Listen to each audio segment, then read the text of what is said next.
G-SPAN is not federally funded. We are supported by sponsors and cable providers. Our program starts now. Won't you please join us?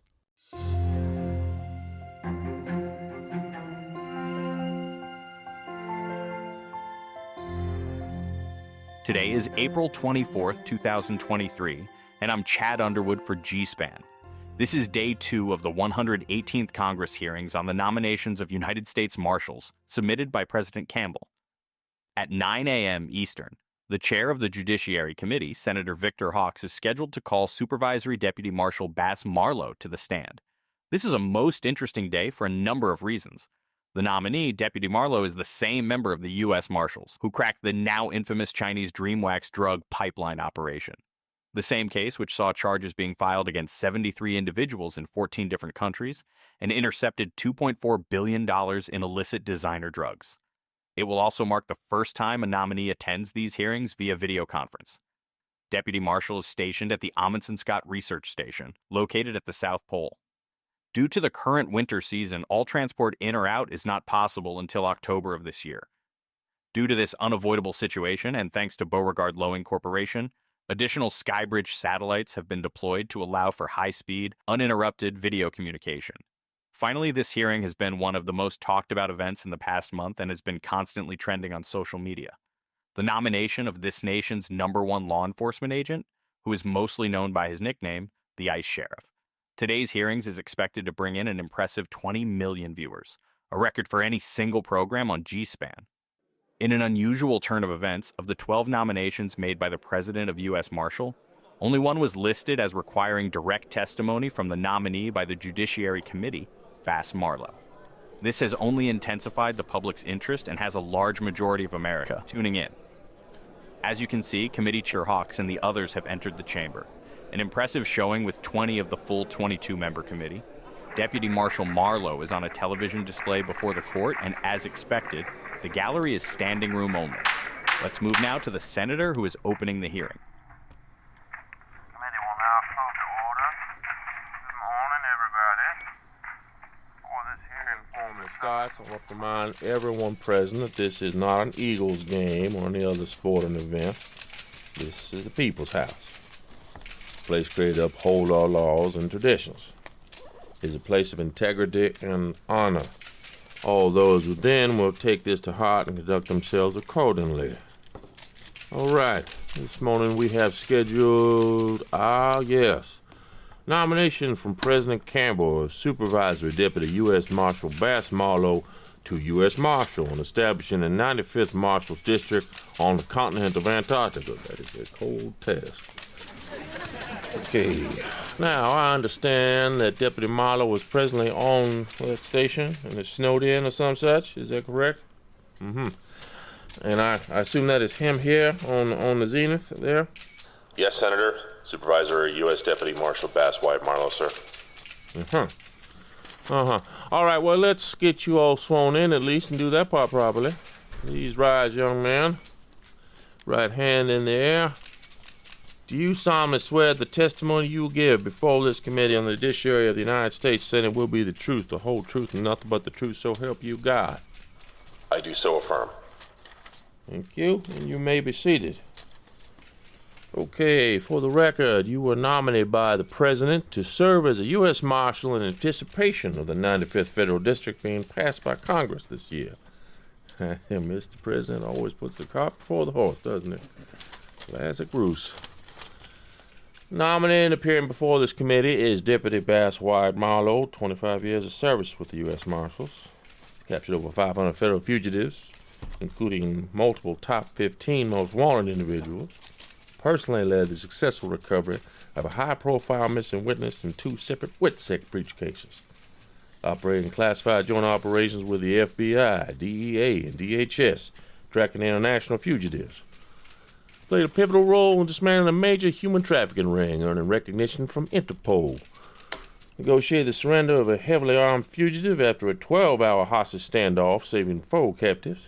Was appointed as head of a cross-departmental classified joint operation which led to the interception and destruction of the DreamWax pipeline, removing $2.4 billion in drugs from the United States streets. Well, hell, son.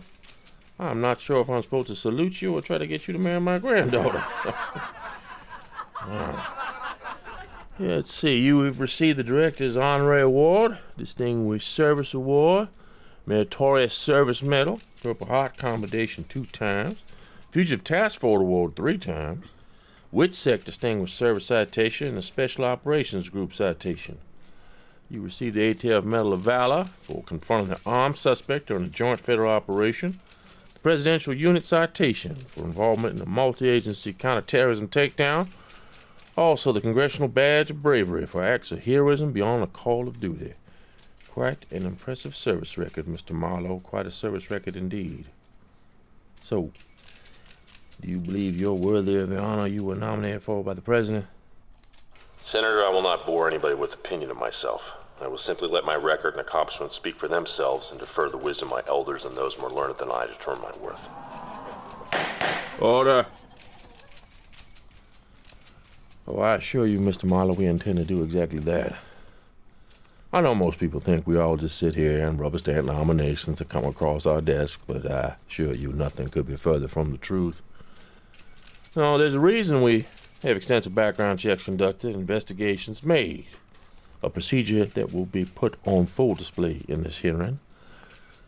And frankly, son, there's a few items in your background we'd like to get clarity upon before rendering any decision on the nomination and possible advancement to the Senate for final vote. You okay with that there, son? Senator, I'm happy to provide any clarity or answers this committee may ask of me. Very well, then.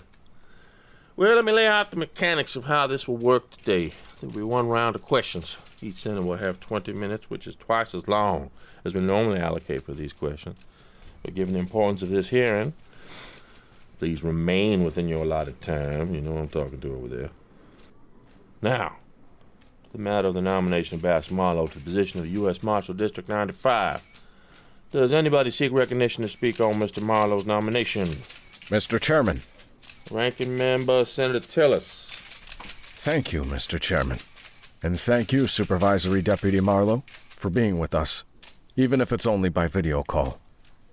I want to express my gratitude for your more than 2 decades of service with the United States Marshals. You've helped protect our communities by finding and arresting dangerous people, and you've helped safeguard federal officials, including those of us here today. I do feel it's important to say, kindly, that asking you to go through this hearing seems unnecessary, given the record you've built. Your long years of service, the many awards and commendations you've received, more than any other nominee I've seen, already speak for themselves.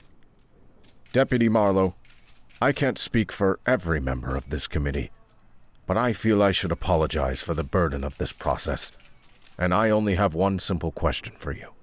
If your nomination is confirmed and you're appointed to a 4-year term, will you continue to serve with the same dedication and care you've shown over these past 24 years? Ranking Member Tillis, I thank you for your words and your compliments. I will disagree that testifying here today in these chambers is an embarrassment. While I appreciate the intent and sincerity of the apology, it is my duty not only as a deputy marshal, not only as an employee of the United States government, but also as an American, to appear and ensure whatever questions you and your constituents may have of me are answered. All law enforcement officials depend upon the trust of citizenry. Personally, I feel we in this profession don't always take this to heart. So any chance I'm given to help earn that trust for my profession, I will do so. To answer your question on my deliveries as a U.S. Marshal, if appointed, my answer would be no, Senator. If appointed, I'll be expected to work even harder than before, and this I will do. I've already cautioned this gallery once. Trust me, people, when I say there will not be a third time. Does the ranking member yield the remainder of his allotted time? Mr. Chairman, I yield the remainder of my allotted time. Oh, Senator Winston. Thank you, Mr. Chairman. Thank you, Mr. Marlow, for being here today. I'd like to ask you about an incident I read about last week. I'm referring to your time on the Pacific Southwest Regional Fugitive Task Force, the shooting of Khalil Makana. Deputy Marshal, Please recount how you and the strike team learned of Mr. McConaughey's presence in the city of Eugene, Oregon, July of 2013. Happy to do so, Senator. My team and I received information from a source that Mr. Kalo McConaughey, wanted for failure to appear warrants and pending murder and assault charges, was in the area we were conducting our fugitive retrieval operations. The source was able to provide a specific address where he was staying. Who was this source? It was a confidential informant. One of the other US Marshals based in Eugene area worked with him regularly.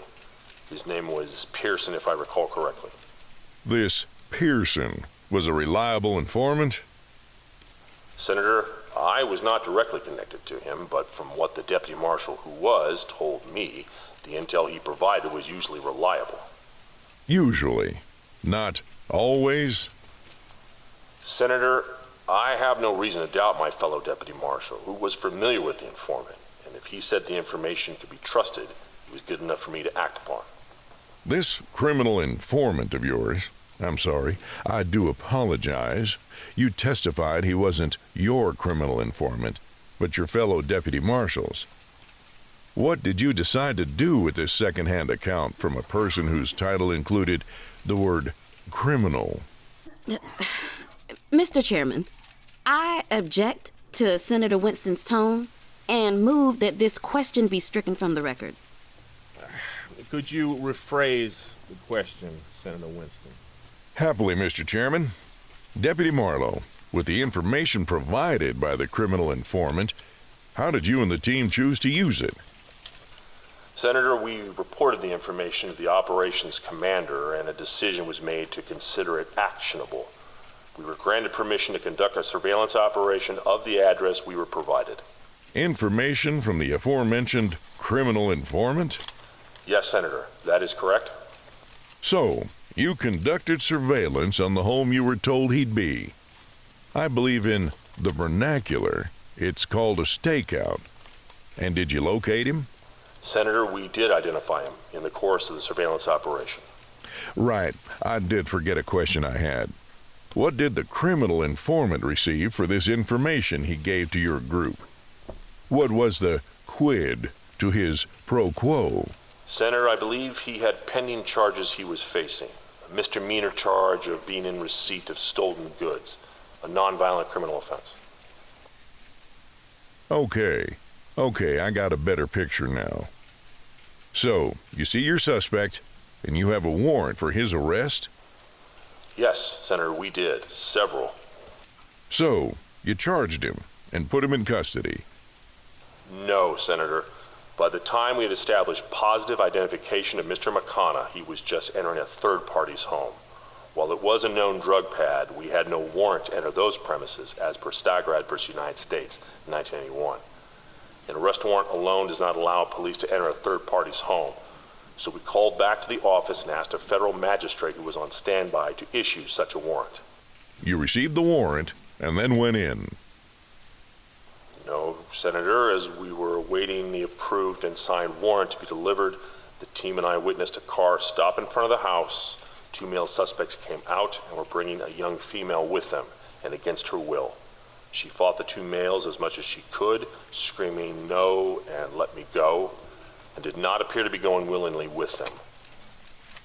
Because she was yelling at them, that is what you based the assumption upon, that she wasn't a willing participant? Yes, Senator, for that reason, and due to the fact they kept assaulting her about the head and face. Also, one of the men produced a handgun and pistol whipped her with it. The same individual told her to be quiet or she regretted, in not exactly those words. After seeing this take place, and the 2 entering the house with the woman, we agreed we had sufficient evidence for an exigent search. And for the gallery participants, if you'd please, an exigent search is?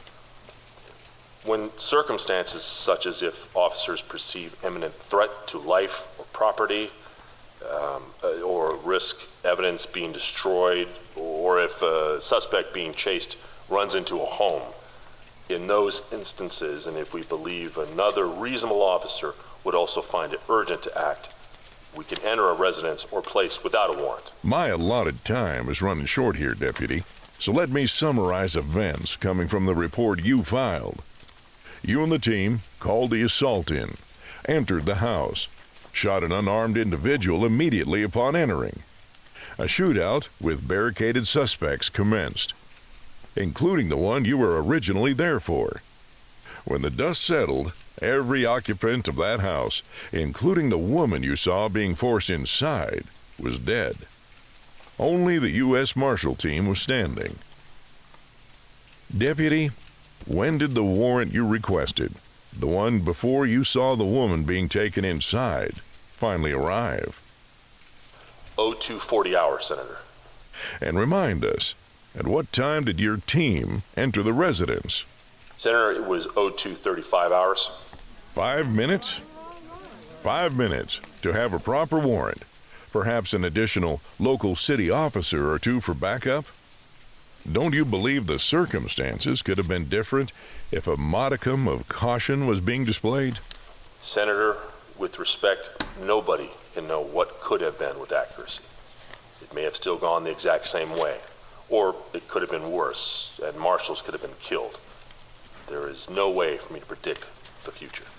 Well, sadly, we won't ever know. And Yolanda Perkins, who was there against her will and was shot in the crossfire, will also never know.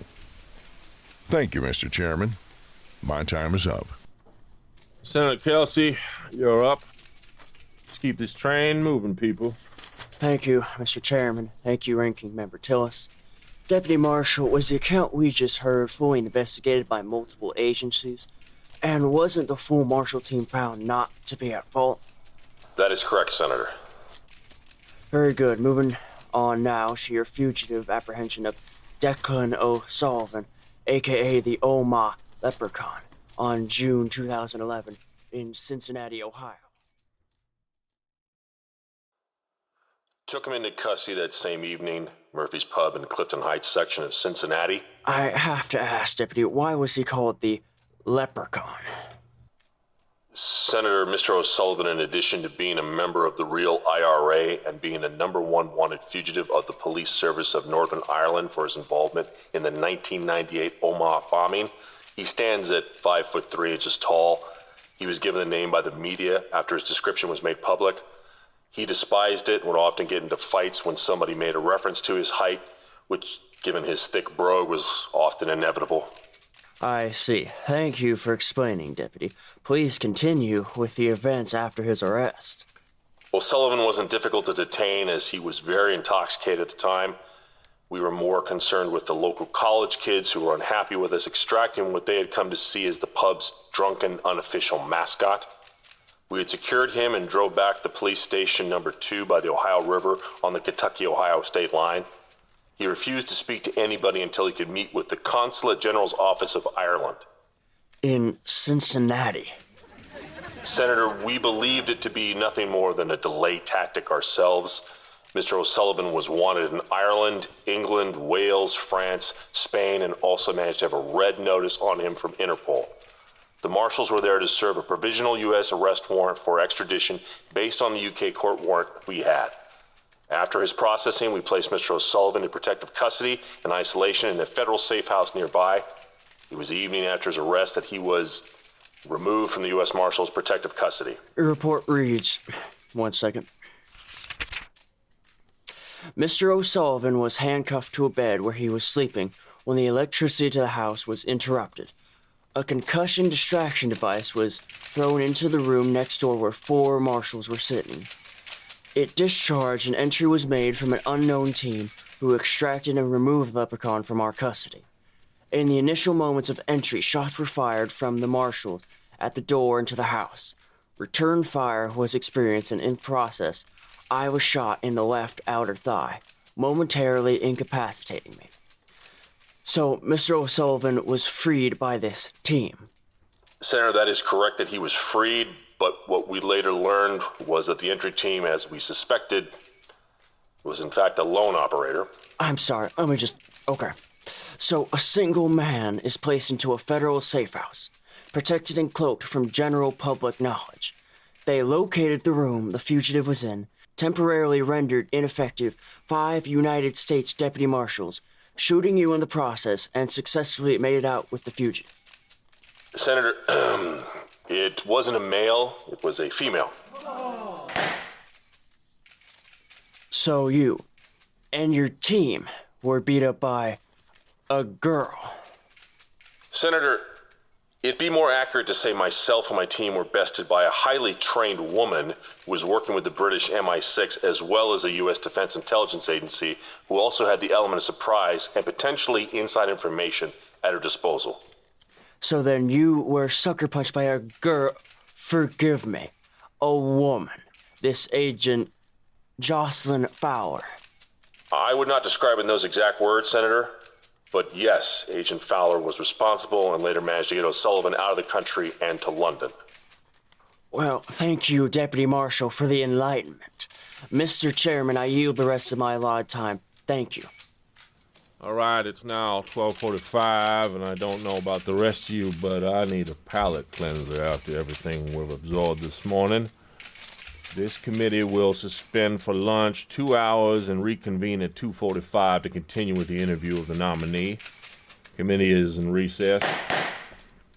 The chair of the Judiciary Committee, Senator Victor Hawks, has issued a 2-hour pause of proceedings to allow for a meal break. Here we see the committee members exiting chambers along with the feed of the nominee being suspended.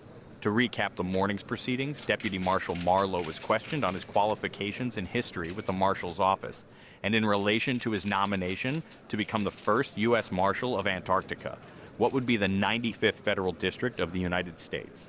The questioning was extremely confrontational and was held to party lines as had been expected by analysis. Even for a moment, they wouldn't be able to pull away at this point. I mean, it would look really bad on them. Yeah, I'm not sure either, Lawman. Tell us what's her name said again? Miss Kirkland said the press secretary and the president's advisors were watching the proceedings and nobody was happy. They said my remaining calm and collected against the pointed question was making me look weak and unapologetic. They said I wasn't following the script they had given me. Well, that's just some bullshit. Sorry, Kendra. Sorry, Lord. I only got one more today. Well, if anything, it sounded like you were being cool in the gang and not letting them get to you. Wouldn't take the bait, man. Exactly my point. From what I saw, they wanted to rattle your cage. They were looking for any crack in your armor to exploit. Did you see that one senator, Carlson, sweating when he didn't get a rise from you? Yes, sweetheart, I saw. I was there. You know what I mean, Bass. If anything, and I cannot believe the words about to come out my mouth, but Franklin's legal advice on answering seems to be keeping them guessing. Yeah, I think it was after about an hour into it occurred to me that the script from the chief of staff's team would have led me into 3, maybe 4 verbal traps, had I used them. So there's no lingering doubt in my mind any longer. The president's ordered me to be set up to lose. Frack him! I don't got one sweat left, and preacher said there ain't no rollover points on promises of the Lord, so should have read the fine print better. If my opinion counts for anything, It counts for everything, as does yours, Zeke. then I think you should go back in there and keep doing what you're doing. Use the strategy Franklin gave you. Okay, this is how I see it.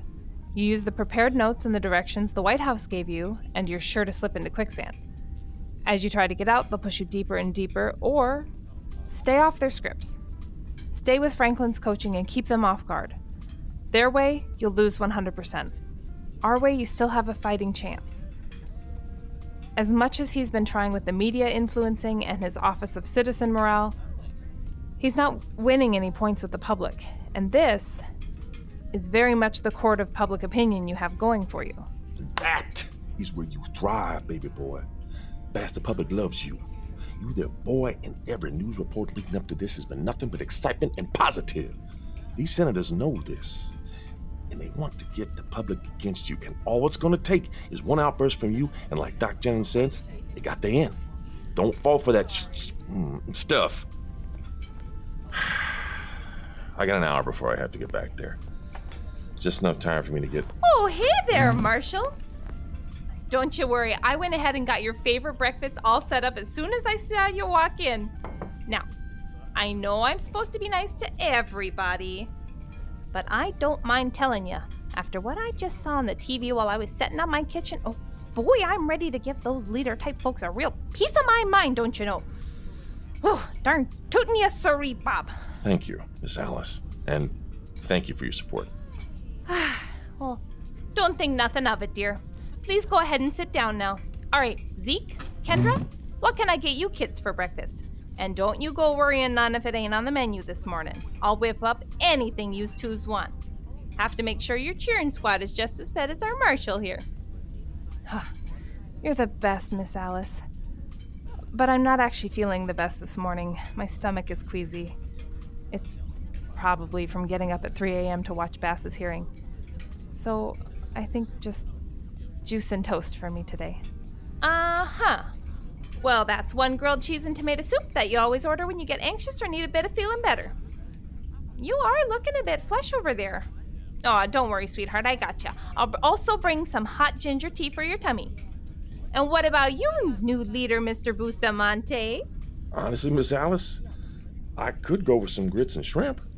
Oh, I got you too, dear. 2 Reuben sandwiches with extra Russian dressing and the spiciest barbecue chips I have in the back special storage. Vanilla milkshake with extra sprinkles. Well, I'll get these up for you in a jiff.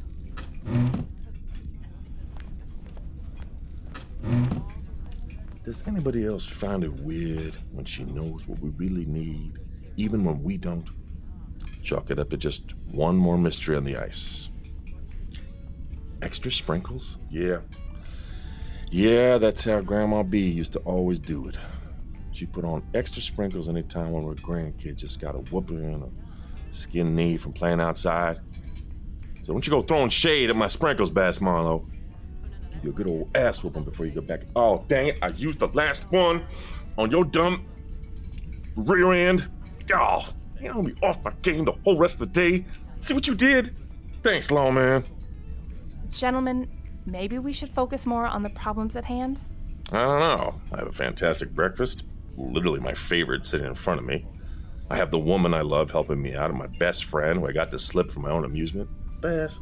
Damn it. I have to say, I'm feeling a lot better already. Whatever, man. My own dang fault. Just been paying a bit of attention. You've got this, sweetie. All you need to do is keep level-headed. Don't give him an inch. And just be yourself. I'm not sure I know how to be anybody else exactly. Did Sally really say the president may have to distance himself from you? In not so many words, yes, she did. She was there to help. I just don't believe any longer that it was me she was helping. What a bit... Two-Face! All this time she said she was going to be there to help. Well, I know it ain't nothing you believe in, but I'm gonna pray for you before you go back in there. Because I don't want you thinking that only the evil version of the afterlife has your back. I appreciate that, Sprinkles. I'll take whatever I can get right now. You know what? It's gonna be a real small prayer, too. What you get? Hey, Zeke? Yeah? Seriously, thank you. Yeah, man. Recording stopped. I'm not seeing anything else on the Dreamwax operation or the resulting arrests. Made yourself very popular that day, Deputy Marshal. I want to go back now to the original investigation that brought you to the South Pole Station. This says you've made an initial arrest in that murder, but that individual was later released.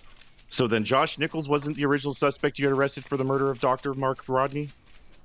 No, Senator. That was a gentleman named David Brewster, who we later established had been framed by Mr. Nichols when he placed the murder weapon in a crate Mr. Brewster last inspected. According to this, David Brewster is 80 years old. It was your opinion as the Marshal of note that this elderly gentleman was able to overpower and kill somebody almost 50 years younger than him and 100 pounds heavier. Evidence and forensics showed Dr. Rodney had been bludgeoned from behind. Presumably he was not aware anybody was there and was instantly knocked out. Struck in the proper location on the head with sufficient enough force and an object of heft, I assure that it is possible. And even after his defense counsel proved he physically couldn't have been the one who tried to murder you after commencing an investigation of Dr. Rodney murder, that still wasn't enough? Senator, I admit that after later review, while I was confident he wasn't the one who threw the chemical-soaked rag into my room in the attempt on my life, it didn't necessarily also mean he was innocent of the Rodney murder. Although I will admit at the time I began having serious doubts regarding his alleged guilt. So, When the arrest of the proper suspect was made, of Josh Nichols, it was with proper evidence. Yes, Senator. He was caught accessing restricted data and attempting to send it to the Chinese embassy in Wellington, New Zealand. We set up a trap which we knew the guilty culprit would act upon. Mr. Nichols was apprehended after starting an upload of data as well as having a concealed weapon, which was the same in design and construction as the murder weapon used on Dr. Mark Rodney. Okay. The search, the trap, and the arrest were all authorized with the proper paperwork. Authorized by my superiors, yes, Senator. However, because Munson Scott is federally funded complex, the laptops used, federally owned, and the sleeping berths federally provided, there was no requirement to secure or require a search warrant. Well, I suppose we should be happy that one worked out in your favor. So, he was arrested, and you were escorting him back to McMurdo Station to be handed over to US Marshals, who'd take him back to the US for formal sentencing. But your plane crashed en route. The NTSB here says it was a mechanical failure. The bottles that assisted takeoff didn't eject and fell into an engine mid-flight. Yes, Senator, that was what I was told as well. However, later investigations of mine showed deliberate sabotage to ensure the drugs that had been stowed on the plane were not able to make it to America. Ah, yes. Sabotage by this Chaz Wilford, who you shot during a hostage standoff and is in a coma. Also, who the Department of Energy say they've never heard of? Back to the plane crash. In your report, it says the plane broke in two, and the survivors set to create a rescue plan. Did that include the murder suspect, Josh Nichols, as well? Senator, before, during, and after the crash, Josh Nichols was handcuffed and restrained due to the threat that he had caused. After learning the emergency handheld radio was damaged, and with Mr. Nichols being the only one of us who could repair it, I impressed upon him the need to work with us to achieve the rescue. So, you shot him in the arm? No, Senator. I grazed him in the arm to limit the back and forth and secure his cooperation as our fuel supplies to burn wood and stay alive were depleting. I'm sorry. I'm having trouble understanding what I'm reading. Okay. So the plane crashed. Yes, Senator, that is correct. Everybody survived the wreck. Only you sustained any injury. Yes, Senator, that is correct. After the crash, Mr. Nichols was handcuffed and had shackles on. Yes, Senator, that is correct. And you needed his help to repair the emergency radio to effect a rescue. Yes, Senator, that is also correct. So, to encourage his help, you shot an unarmed, handcuffed suspect in the arm. No, Senator, that is not entirely accurate. I continue to stand by my official submitted report, which states I winged him to ensure time, energy, and heat, which we had limited amounts of, weren't wasted on what I assume would be his mind games in reaching some agreement. I had 4 other lives to think about. Oh, you shot him in the arm? Oh, sorry. I'm sorry. You pointed your agency-issued firearm at him and nicked his arm to enlist his assistance. Yes, Senator, that is correct. During a high-risk tactical operation, marshals on fugitive task forces, witness protection, or special ops may discharge weapons in scenarios where threats are present but not yet life-threatening. I determined to be this such a scenario. Later, he attacked you and he escaped, wherein you pursued him to the ends of the cliff face, estimated to be about 700 feet to the ground below, and he jumped rather than face rearrest. That is how the events took place, yes, Senator. He jumped in little cold weather protective clothing, no food, no gear, in the middle of winter season, negative 90 degrees off a mountain. Yes, Senator, that too is correct. Oh, jeez. And he disappeared until he was seen 9 months later attending the Nobel Award ceremony on international television? Yes, Senator. I'm not able to explain how that occurred. So, we're being asked to vote on a nominee who shot an unarmed man in handcuffs, in custody, who then escaped, not once, but twice, and beyond all possible odds, was wearing an Armani tuxedo in Stockholm almost a year later. Mr. Chairman, my time has almost expired, so I'll go ahead and yield. Sorry, Deputy Marshal. What happened to the drugs that had been stowed on the plane you were on and crashed? Senator, a few months after the crash, the NTSB, accompanied by agents with the DEA and FBI, arrived on scene and discovered there had been a recovery operation by individuals unknown. Thank you for enlightening us all, Deputy Marshal Marlow. Mr. Chairman, now I formally yield my remaining time. There will be order in these chambers. All right. Here's what's going to happen. I've just been given information which was provided to this committee and pertains to these proceedings. I believe it requires comment from the nominee in this session. However, as we will need time to review this information, as well as several members on this committee have conflicting meetings later today they must attend. Now I'm suspending this proceeding until 9 a.m. tomorrow morning, where we will reconvene. Not only do I want to discuss this new information with you, Deputy Marshal, but also because we still have final closing remarks and proper adjournment to go through. Members of this committee are expected to clear their calendars tomorrow to make this a priority. Been enough dilly-dallying already.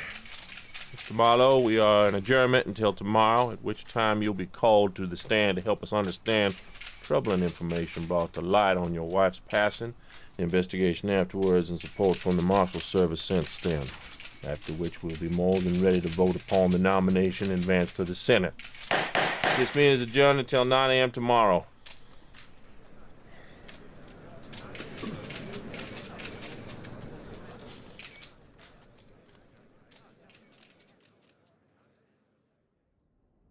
There was no secret that I was suffering afterwards. And I'm sure there was no shortage of rumors flying around that I was only there due to being Chuck's son-in-law. None of that ever bothered me, and it still doesn't. But I have to believe they know. But you said how you were dealing with your with Diane and the baby's death wasn't known to anybody other than Chuck and Fiona. As far as I know, there wasn't anybody else aware. Hell, most of those 20 years, I wasn't aware due to my... Somebody must have found out. And regardless if it was 5 or 15 or last week, somebody knows. You're positive nobody the Senator's staff would have interviewed about your past would have been aware of your prolonged grief disorder or dissociative coping? No, I can't be positive anything anymore. Fiona's the only living person I'm sure would have been aware, and she wouldn't have said anything under any circumstances. Okay, let's take a breath here. Just because they want to talk about Diane and the investigation doesn't necessarily mean that they're going to... Wake up already, Kendra. They know, and I'm about to lose it all. Bass, we can fix this. And we'll face it together, all of us. But please don't snap at the people who are trying to help you. Especially me. You're right, Kendra. I'm sorry. I'm sorry about that. I'm sorry for jumping down your throat. Sorry, Franklin. None of this is adding up. It isn't supposed to be happening this way. What do you mean, Franklin? Oh, sorry. I meant that I reviewed all the files and answers Bass gave the Senator's staffers. None of those files or responses would have provided any insight into how Javert here was coping with the loss. Something new happened. Bass, you said at the very end of the questioning some young gopher or staffer came in with a note. Yeah? They handed it to the Senator Hawks? Yes. What was his reaction? Glee and self-serving delight, I'm sure. No, really. Bass, think. Really think. You saw him take the note. Read the note. I bet he looked up and looked at you, didn't he? Probably. Franklin. Try! Think back. He's smirking. Right side of his face. Oh, come on, Deputy. You're a trained interrogator. You read human body language and facial expressions better than anyone I know. I've seen you do it. Think. Think back. You can get more than that. He's smirking. Like I said, he looks quickly to his left. Over to Senator Kenzie, I think. Licks his upper lip and then looked at me. And this tells you what? Franklin, I'm a little stressed here. I've barely slept. My entire career, my entire life is coming unraveled. If they have what I fear they have, then my actions will have taken down Charlie's legacy that he worked so hard to build, And Fiona will probably be ruined and booted from the FBI. So, if you know something, just fucking say it. This is why everybody says you're great at reading people, but absolutely shit at poker. Deputy Bass. He's bluffing. Oh, he suspects, I'm sure. He's putting together a puzzle with no box picture to use as reference. I was watching the entire hearing down here, and even I didn't see it until just now. Franklin? Every time he thought himself or somebody else was tripping you up, he sat stone-faced. He thought they had you for sure, but with the hell of a devilish defense counsel, we sidestepped. Elegantly, I may add. Franklin! Right, sorry. When they thought they had you on shooting to wound Nichols, but you gave them the acceptable exception to the rule. When they thought they might have you on the warrantless search, but you cited exigent circumstances and an understanding of Stiegel versus United States ruling. He licked his upper lip. He thought he had cornered you, but now he wasn't sure. But you're sure, Franklin. You're sure he doesn't have anything? Not 100% sure. No, more like 98%. I'm formally declining the nomination and resigning as a U.S. Deputy Marshal. What? You both heard me. It's over. They won. Tried to fight the system, tried to do what my heart said was the right thing to do, the proper thing.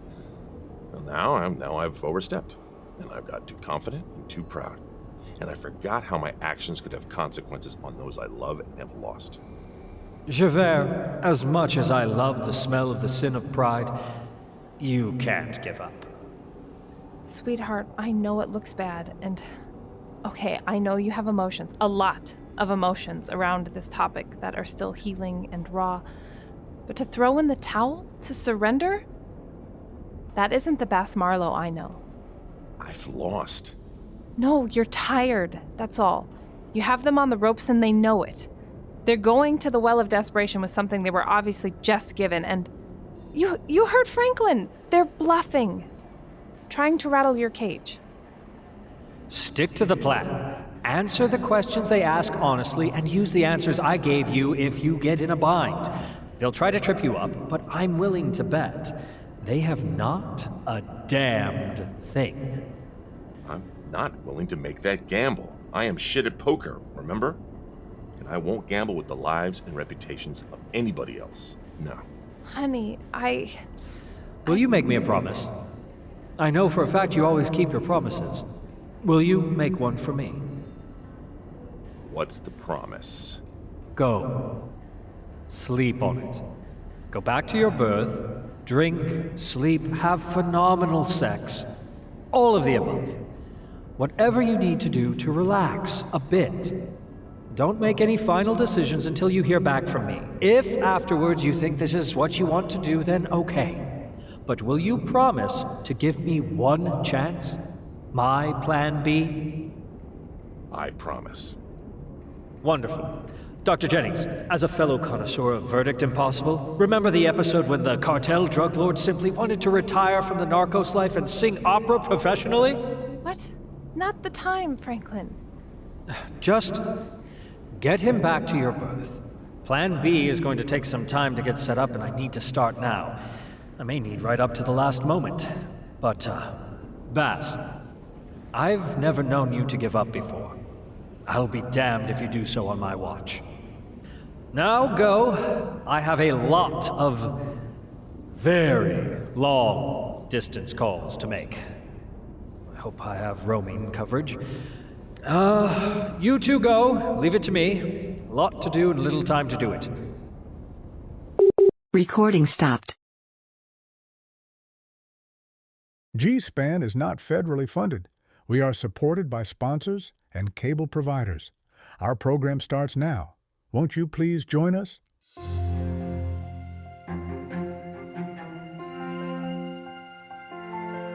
Good morning. Today is April 25th, 2023, and I'm Chad Underwood in our Washington, D.C. office for G-SPAN. This is day 3 of the 118th Congress hearings on the nominations submitted by President Bruce J. Campbell. Specifically, today's session will be a continuation of Supervisory Deputy Marshal Bass Marlow to become a fully sworn United States Marshal. In a truly unprecedented turn of events, this will be the longest confirmation hearing of any nominee selected to the posting of US Marshal, moving into its second full day after new information was brought into chambers yesterday afternoon and provided to Senator Victor Hawks. Indeed, the entire schedule for today has been revised in preparation for another day of testimony. After initial comments from the chairman, a witness will be called into the chamber to provide their information after being issued a subpoena. Obviously, this has resulted in even more public and media interest, making headline news last evening and into today's morning programs. Viewership, already at record highs, is now expected to double. Indeed, it could be said that the eyes of the world are focused on Capitol Hill. And today's I'll be sitting right over here, sweetheart, right out of the camera view. Whatever you decide, whatever you feel is the proper thing, I hope you know I'll support you and will always love you.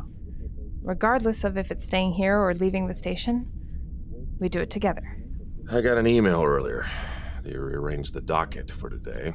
Just like the G-SPAN guy said, they're going to bring somebody in to testify. Not only are they opening another round of questions, but it looks like they found somebody who knows the truth about Chuck and Fiona's support of me and how I dealt with Diana and the baby. They really stacked the deck against me today. Not taking any chances.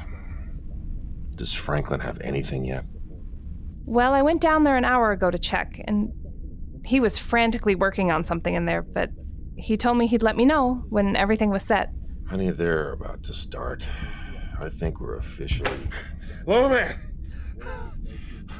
They told me be the one to tell you. Damn, I'm out of shape. Zeke, buddy, kind of in the middle of my life ending. No, man. No. Look, Bass. You need to trust Franklin. What? I know, right? They said if you heard that from me, you know, it's serious. Don't do nothing dumb. We got you, man. Turning on teleconference camera in 3. Oh, snap. 2. I gotta go. Yeah, I gotta do some more running. 1. Supervisory Deputy U.S. Marshal Bass Marlow has appeared on screen in chambers, looking more confused, really, than confident at first glance. Honey, game face! Today will be a true test of his abilities to win over the lawmakers, as yesterday's session had the deputy marshal answering very rough questions and being on the defensive. By the sound of the senators at the conclusion of yesterday, it would seem today will be more of the same. Senator Hawks and the committee are being shown in and taking their places. We're also hearing something of a gathering as started outside the Senate building where supporters of Deputy Marlow have gathered to show their support. The chairman is calling the session to order. Let's listen in. All right, let us come to order, people. Again, I want to remind the gallery. Members of the press and media who are in the room, this is time for acting up. I want order and decorum. I want you to act like you are in a church, not the state fair. Okay? Good morning, Ranking Member Tillis, members of the committee. Thank you for ensuring we had time for today's proceedings. This is continuing the nomination review of Supervisor Deputy Bass Wyatt Marlow, United States Marshal, to a marshal position. I want to thank you, Mr. Marlow, for returning.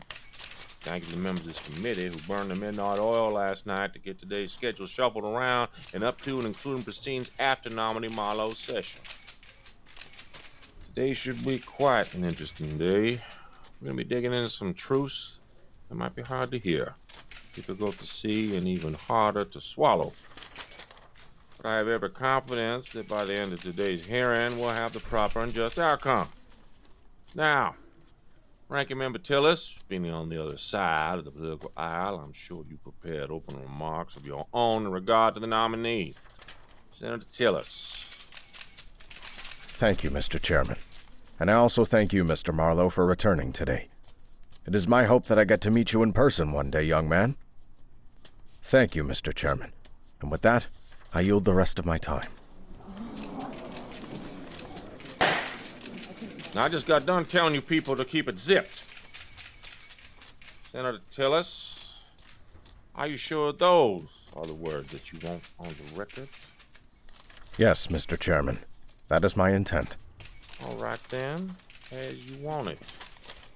We might actually make lunch on time today after all. Moving ahead, we have our witness who will be...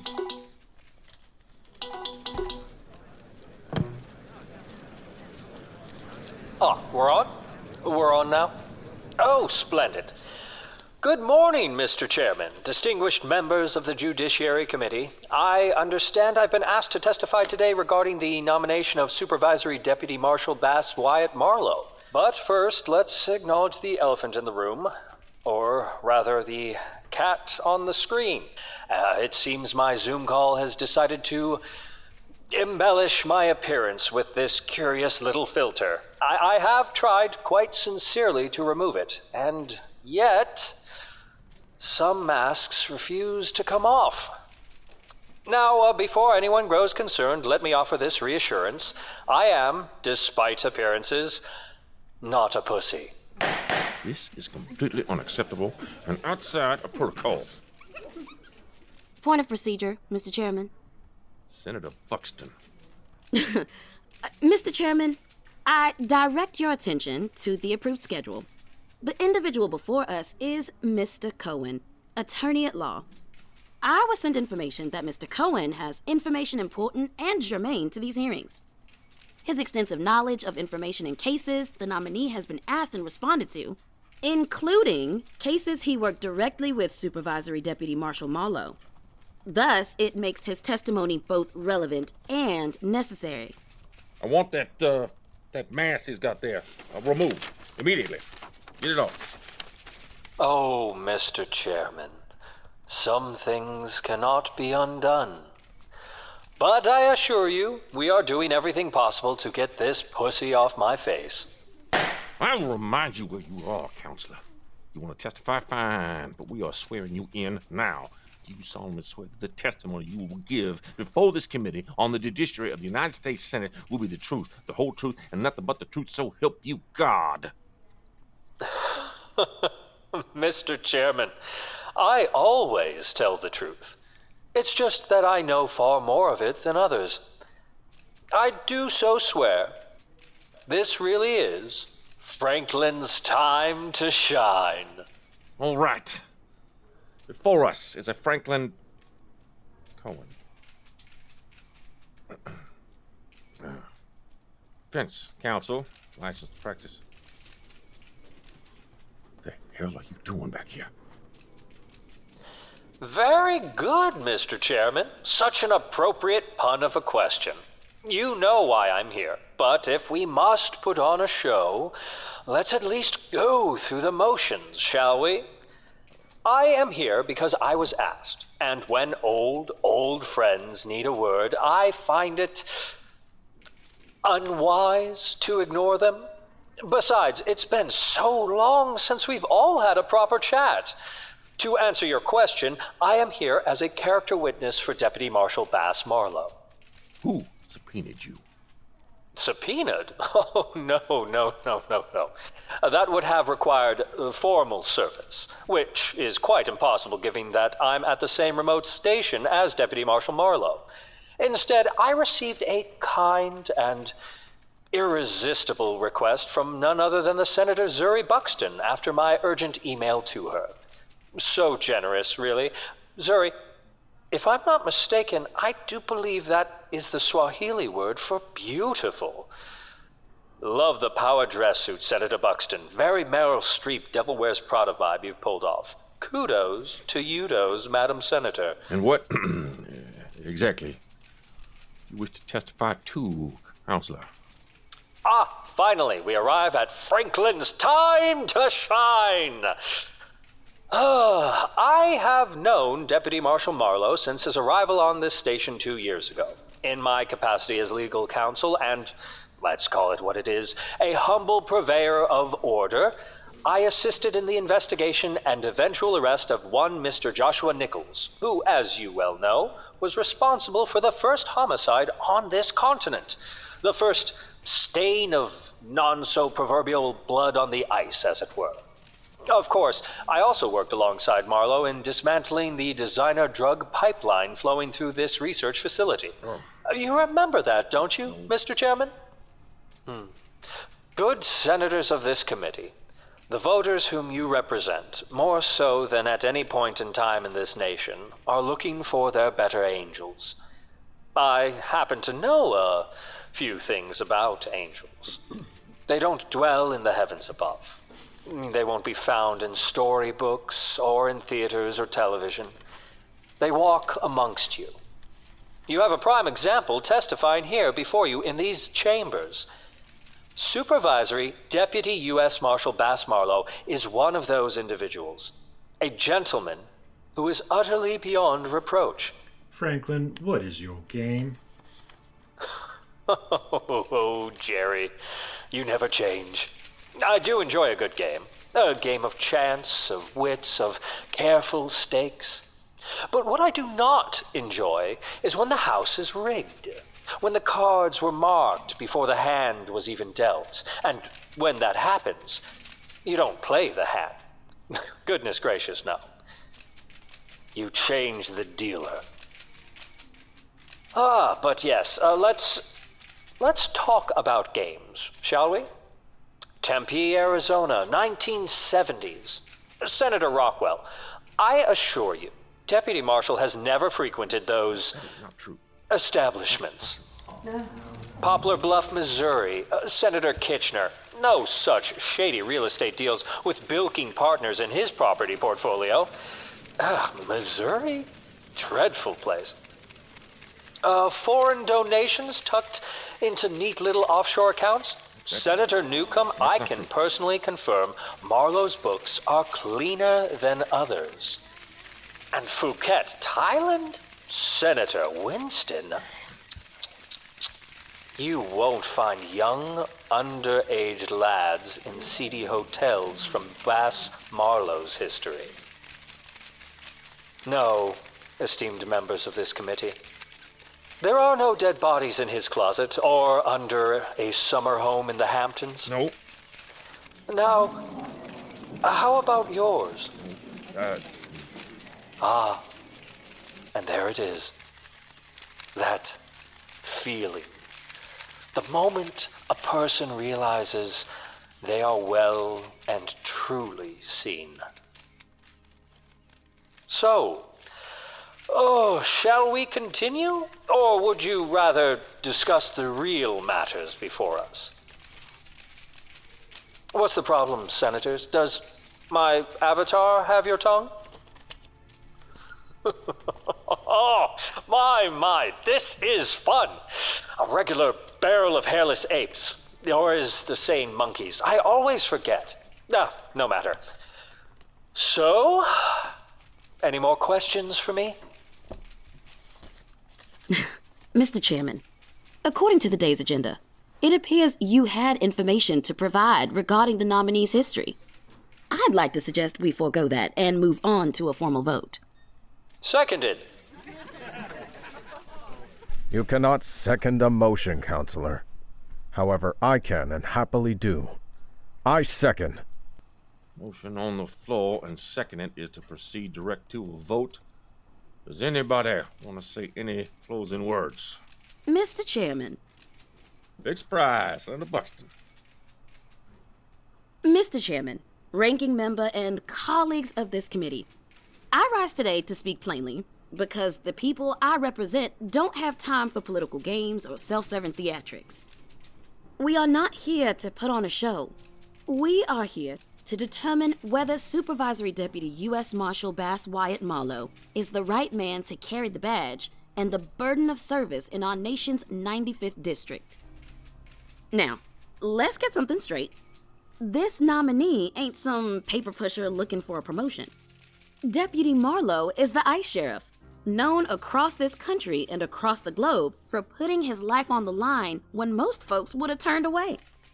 He didn't just crack a case, he dismantled the so-called Chinese Dream Pipeline, shutting down billions, and let me say that again, billions, in poison headed for our streets. He has stared down fugitives, traffickers, hostage takers, and terrorists. And time again, he brought people home safe. Colleagues, I listened as some here tried to twist his actions to take honorable service and turn it into scandal. They want to harp on a 5-minute window between a warrant and an extension entry, or reduce his sacrifice in the South Pole plane crash to a footnote.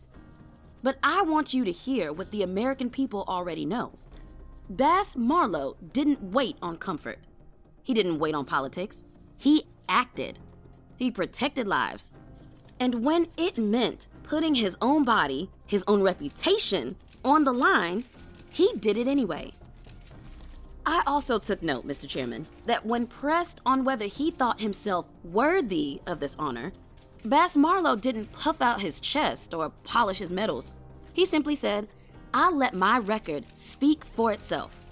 That humility, that groundness, paired with the most decorated service record before this committee today, that is exactly the kind of leadership this country is crying out for.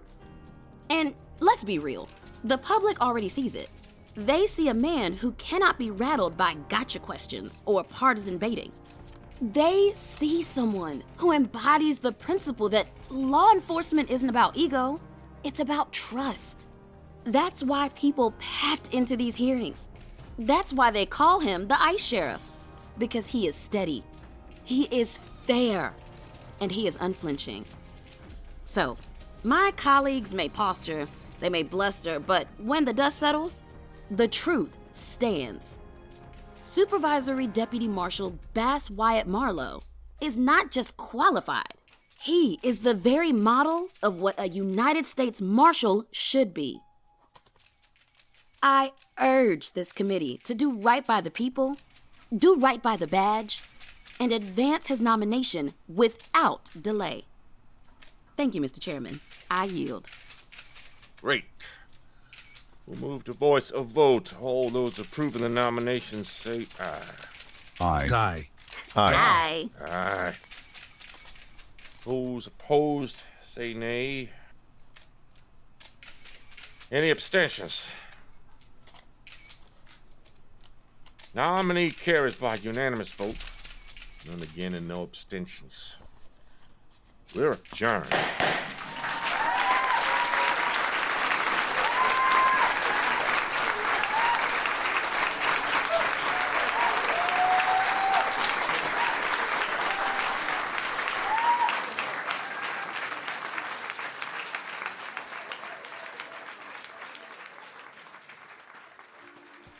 Hi, Brian Bradley here, creator of 90 Degrees South. We made a promise from day one. No ads. No awkward breaks for mattresses, meal kits, or magic racers, just story, start to finish. That choice lets us keep you fully immersed in the world of 90 Degrees South, but it's not without cost. Producing a show like this takes time, gear, coffee, and a lot more coffee. If you love what we're doing and want to help us keep doing it ad-free, consider joining our Patreon. We're here because of you, and with your help, we'll stay right here, edge of the world, commercial-free, ready to entertain. You can find our Patreon page at patreon.com. Search for 90 Degrees South. To close, as we always do, we do want to thank our Patreons who joined at the end credits tier. Nick Wolf, Tatum Adams, Monica David, Thomas Reisky, Rob Burrell, Michael Buckland, The Harbinger Pulsar, Sledhammer, and L. Link. Thank you for your sponsorship. It helps and supports us in so many ways. This has been 90 Degrees South. On behalf of the cast and crew, I'd like to thank you for listening. If you liked the episode and are enjoying the series, please remember to give us a like, a share, a tweet, send a raven, or review on iTunes, Audioboom, or your favorite podcast site. It helps us to get the word out and keeps the cold at bay. Until next time. This has been a BMB Production.